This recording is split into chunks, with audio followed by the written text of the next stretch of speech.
शुरुआत होती है और हमें एक फैमिली दिखाई जाती है। इस फैमिली में 6 लोग होते हैं, क्रिस्टोफर, कैथी, कोरल और 2 ट्विंस कोडी और कैरी। इनके डैड, जिसका नाम भी क्रिस्टोफर होता है, वो अक्सर अपने काम के चलते बाहर रहते थे। आज बहुत दिनों बाद इनके डैड क्रिस्टोफर अपने घर आए हैं और उसको देखकर उसके बच्चे और उसकी वाइफ बहुत ज्यादा खुश होते हैं। क्रिस्टोफर अपनी वाइफ के लिए एक बहुत महंगा नेकलेस लाता है और यहाँ हमें पता चलता है कि क्रिस्टोफर का प्रमोशन हुआ है और उसके काम के साथ साथ उसकी सैलरी भी बहुत ज्यादा बढ़ चुकी है।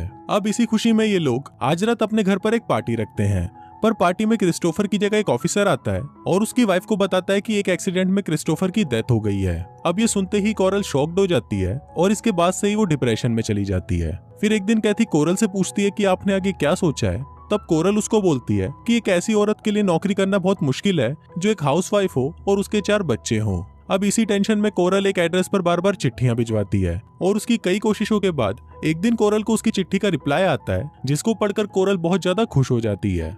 फिर कोरल अपने बच्चों को बताती है कि जिस एड्रेस पर वो चिट्ठियां भेज रही है वो एड्रेस तुम्हारे नाना का है। इस पर कैथी उससे पूछती है कि आपने तो बताया था कि हमारे कोई नाना नहीं है, जिस पर कोरल उसे बोलती है कि तुम्हारे डैड और मैंने भागकर शादी की थी, जिसके बाद से तुम्हारे नाना और नानी हमसे नफरत करने लगे थे, इसलिए तुम्हारे पापा नहीं चाहते थे कि तुम लोगों को इस बारे में पता चले। कोरल उनको ये भी बताती है कि मेरे लिए 4 बच्चों का बोझ उठाना बहुत ही मुश्किल है और तुम्हारे नाना बहुत ही अमीर हैं, इसलिए हमें आज ही वहाँ के लिए निकलना होगा। फिर जब ये लोग वहाँ पर पहुँचते हैं तो बच्चों को वो जगह बिल्कुल भी अच्छी नहीं लगती, क्योंकि वो जगह बहुत ही सुनसान और डरावनी थी। तभी वहाँ पर हम कोरल की माँ ओलिविया को देखते हैं, जो बहुत ही ज्यादा खड़ूस होती है और वो उनको बोलती है कि मुझे इस घर में किसी भी बच्चे की चिल्लाने की आवाज नहीं आनी चाहिए और तुम्हें यहाँ पर रहने के लिए मेरे सभी रूल्स को मानना होगा, और अगर किसी ने भी मेरी बात नहीं मानी तो तुम सबको इस घर से बाहर निकाल दिया जाएगा। वो बच्चों को बोलती है कि जब तुम्हारी माँ यहाँ से चली जाएगी तो मैं तुम्हें इस रूम में लॉक कर दूंगी ताकि तुम लोग यहाँ से बाहर ना निकल सको, क्योंकि तुम्हारे नाना को अभी तक ये नहीं पता कि तुम यहाँ पर हो। अब ये सुनते ही कैथी अपनी माँ से पूछती है कि आपने नाना को हमारे बारे में क्यों नहीं बताया। तब कोरल उसे बताती है कि तुम्हारे नाना तुम्हारे डैड से बहुत ज्यादा नफरत करते थे, पर अब वो बहुत बूढ़े हो चुके हैं और कभी भी टपक सकते हैं और उनके टपकते ही सारी प्रॉपर्टी हमारी हो जाएगी। अब बच्चों के पास और कोई ऑप्शन नहीं था, इसलिए वो अपनी माँ की बात मान लेते हैं। इसके बाद वो खड़ूस नानी उन बच्चों को इस घर के रूल्स बताती है। वो बताती है कि तुम लोग इस रूम से बाहर नहीं जा सकते और तुम्हें दिन का 3 बार का खाना दे दिया जाएगा और लड़का लड़की एक साथ एक बाथरूम को इस्तेमाल नहीं कर सकते, और अगर छोटे बच्चों को खेलना है तो ऊपर एटिक है और वो वहाँ खेल सकते हैं। फिर जब ओलिविया वहाँ से चली जाती है तो वो सभी लोग एटिक देखने के लिए ऊपर जाते हैं, पर बच्चों को वो जगह बिल्कुल भी पसंद नहीं आती क्योंकि वो जगह बहुत ही गंदी थी। फिर एक दिन जब बच्चे ऊपर चिल्ला रहे होते हैं तभी वहाँ पर उनकी नानी आ जाती है। अब क्योंकि इन बच्चों ने रूल्स तोड़ा था तो इनको सजा तो मिलनी थी, पर कोरल अपने बच्चों की सारी गलती अपने ऊपर ले लेती है, जिस वजह से सजा भी कोरल को मिलती है। फिर ओलिविया कोरल की पीठ पर चाबुक से बहुत मारती है और सभी बच्चों को उसके निशान दिखाती है। फिर जाने से पहले ओलिविया उनको बोलती है कि तुम सब शैतान के बच्चे हो, और ये बोलकर वो वहाँ से चली जाती है। फिर अगले दिन कैथी अपनी मॉम से पूछती है कि नाना और नानी डैड से इतनी नफरत क्यों करते हैं, जिस पर कोरल उसे बताती है कि तुम्हारे नाना मेरे काफी करीब थे, वो ज्यादातर मेरे साथ ही रहा करते थे, जिस वजह से वो तुम्हारी नानी को ज्यादा टाइम नहीं दे पाते थे और इसी कारण वो मुझसे चिढ़ने लगी। फिर एक दिन तुम्हारे नाना अपने भाई को यहाँ पर लेकर आए, जो रिश्ते में मेरे अंकल लगते थे, और उनके मॉम और डैड की डेथ हो चुकी थी। वो लड़का दिखने में बहुत ज्यादा अच्छा था, जिस वजह से मैं उसे पसंद करने लगी, और फिर एक दिन हम दोनों ने भागकर शादी कर ली, जिसके बाद से तुम्हारे नाना ने मुझे जायदाद से निकाल दिया और वो हम दोनों से नफरत करने लगे। अब काफी हफ्ते बीत जाते हैं पर कोरल अपने बच्चों से मिलने नहीं आती, इसलिए कैथी दिनों को काउंट करने के लिए दीवार पर एक कैलेंडर बनाती है। फिर एक दिन कोरल जब उन लोगों से मिलने आती है तो वो बहुत ज्यादा खुश लग रही होती है। फिर कैथी कोरल को बोलती है कि तुम नाना को हमारे बारे में कब बताओगी, जिस पर कोरल उसे बोलती है कि वो ऐसा कभी नहीं कर सकती, क्योंकि यहाँ पर आने से पहले कोरल और उसके डैड के बीच में ये बात हुई थी कि अगर तुम्हारा कोई भी बच्चा नहीं होगा तभी तुम इस घर में रह सकती हो, और मैंने उनको ये बोला था कि मेरा कोई भी बच्चा नहीं है। अब ये सुनकर कैथी को बहुत ज्यादा बुरा लगता है और उसे लगता है कि कोरल हमें यहाँ बंद करके अपनी जिंदगी आराम से जी रही है। अब कैथी अपने छोटे बहन भाइयों का माँ की तरह ख्याल रखती है, क्योंकि कोरल उनसे काफी हफ्तों तक मिलने नहीं आती, और फिर एक दिन जब वो उनसे मिलने आती है तो वो उनके लिए नए कपड़े और गिफ्ट्स लेकर आती है। पर इन बच्चों के लिए इन गिफ्ट्स का कोई मतलब नहीं था, क्योंकि वो अपनी जिंदगी एक कमरे के अंदर घुट घुट कर जी रहे थे। इसके बाद कोरल उनको बताती है कि आज घर में एक पार्टी है, जिसपे कैथी और क्रिस्टोफर उस पार्टी में जाने की जिद करने लगते हैं। अब कोरल इसके लिए मान तो जाती है, पर वो उनको बोलती है कि तुम लोगों को सब कुछ छुप कर देखना होगा, और वो उन दोनों को एक टेबल के अंदर छुपा देती है।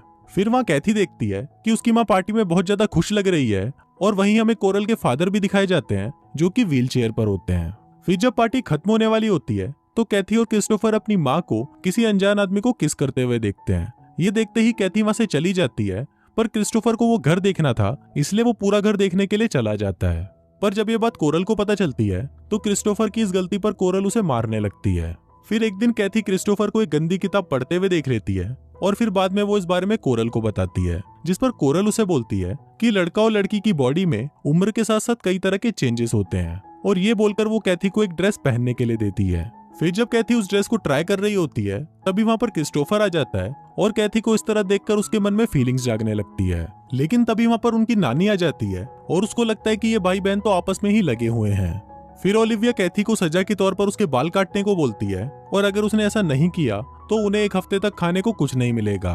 पर कुछ टाइम बाद वो उनको खाने के लिए खाना दे देती है, पर वो रात को कैथी के बालों पर टार लगा देती है, जिस वजह से क्रिस्टोफर को कैथी के बाल काटने पड़ते हैं। पर इसी दौरान वो काफी ज्यादा क्लोज आ जाते हैं और उन दोनों के लिए ही एक दूसरे में फीलिंग्स जागने लगती है। अगले सीन में हम कोरल को देखते हैं जो अपने बच्चों से मिलने वहां पर 4-5 महीनों बाद आती है और वो अपने बच्चों को बताती है कि उसने शादी कर ली है और वो 4-5 महीनों से हनीमून पर थी, जिस वजह से वो उनसे मिलने नहीं आ पाई।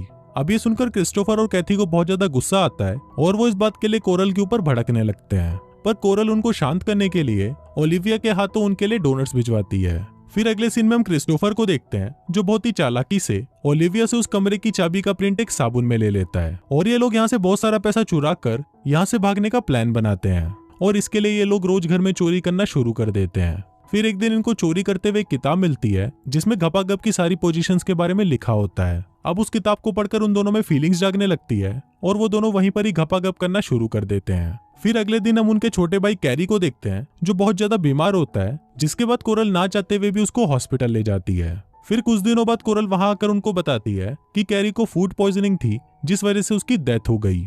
अब इसके बाद से हम देखते हैं कि इन सभी की तबीयत धीरे धीरे खराब होना शुरू हो जाती है, पर ये लोग इतना पैसा तो इकट्ठा कर लेते हैं कि यहाँ से भाग पाएं और आज ही ये लोग ब्रेकफास्ट के बाद यहाँ से भागने का प्लान बनाते हैं। पर तभी वहां पर कोडी उन्हें बताती है कि इस चूहे की मौत हो गई है और ये चूहा वही डोनट खा रहा था जो उस दिन उनकी मॉम ने भिजवाए थे। अब ये सब देखकर हम व्यूवर्स को पता चलता है कि इनकी मॉम ही अपने बच्चों को मरवाना चाहती है ताकि वो अपनी बाकी की जिंदगी अपने नए हस्बैंड के साथ आराम से जी सके।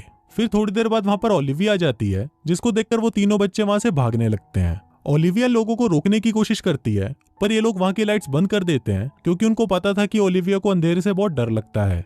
अब ओलिविया अंधेरे से बहुत ज्यादा घबरा जाती है और वो उनसे रिक्वेस्ट करती है कि प्लीज ऐसा मत करो। इस पर क्रिस्टोफर उसको बोलता है कि तुम तो हमें मारने वाली थी, जिस पर ओलिविया उन्हें बताती है कि डोनट्स में जहर मिलाने का प्लान तुम्हारी माँ का था।